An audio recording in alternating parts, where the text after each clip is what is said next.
Hey Hobby World, Zach, Importer back with another. Our fourth and final installment of our 2026 National Sports Collectors Convention videos, thanking Greg Clark. Yeah, we decided just to do one quick solo video. As we mentioned in the last one, he has an amazing Bulls and Michael Jordan collection, and he's looking through a lot of his duplicates and trying to figure out how to pay it forward or turn that into maybe some newer cards.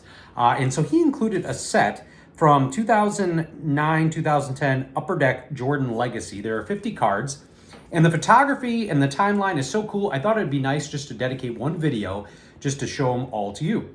So we're going to start with card number 1 and go through 50. And you can see it goes from his time at North Carolina into his rookie year. And boy, it's funny seeing Jordan now with hair. I think that may have been the playoff game. I'm trying to see, do they have ones with him with the Wizards? It did not. Okay. I did not see that. I think it ends more with just him retiring. Man, look at that. That was so cool. Sometimes when I'm working out and doing cardio, I will just watch Jordan highlights, and it never disappoints. A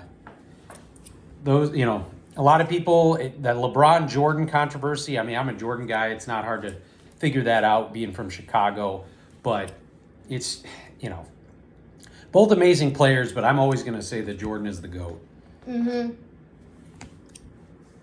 That's a cool one. These are so cool. I like how Upper Deck did that with like the black and white behind it, and the red just pops. Yeah, that is cool. It's kind of his fadeaway. That's really what he did in the back half of his career. He could just explode to the basket when he was so young, but then when he came back after that first retirement, he had to kind of rebrand his game. Kobe did the same thing. Why did he do that? Well, Father Time is undefeated. Like, he couldn't just get to the basket whenever he wanted and jump over everybody. He had to figure out a way to kind of adjust his game. You see baseball players do that, pitchers do that. All right, so that was through card 24, and it looks like that wrapped up around 91. So now you're going into that part of the set. So here's his 91 NBA Finals MVP. Then it continues. That one's really cool. A lot of them are with trophies. And just kind of talking about Jordan, I mean, I think we may have now 200 plus unique Jordan cards. Obviously, when you get 50 in one batch, that bumps it up. I had Jordans from when I was growing up. I had a couple cool, I had the SP1. I had some cool golf and SP1. The Upper Deck. Baseball one. And of course, I had the 90 hoops, the Skybox, like some of that stuff. I think maybe I went back to 88 for my oldest Jordan card. And then when we got back in, I mean, he was not a player that we could afford during the boom. Obviously, there's the 45. And so some of its stuff has come back down a little bit. That was when I think they did the top 50 or top 100 players. And so it has been nice. In fact, I think it was the last 2 years I tried going back and picking up some of the late 80s cards.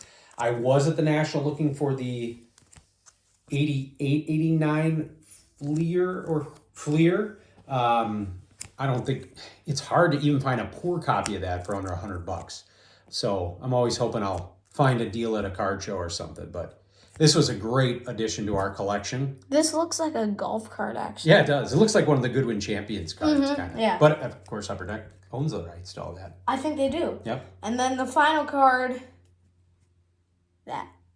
Yeah, so just a really cool set. Clearly, growing up in the 90s with Michael Jordan, it was pretty easy to be a Bulls fan. My bedroom was just filled with, Michael Jordan pictures that I cut out of magazine. In fact, you can see here, right there on the wall, I got that at like I don't know if it was Great America or like a county fair or something. You can see that old picture. I must have won something and grabbed that. I had that since I was a kid. But I cut out from Sports Illustrated magazines, and I still have quite a bit of the magazines, but when you're a kid, you don't think about the historical value or any of that stuff. I mean, my wall was just a collage of Michael Jordan. He was the guy. So hopefully you enjoyed this trip down memory lane in the set. I want to thank Greg over at Glove and Beyond TV, and you all for watching and subscribing. Bye-bye.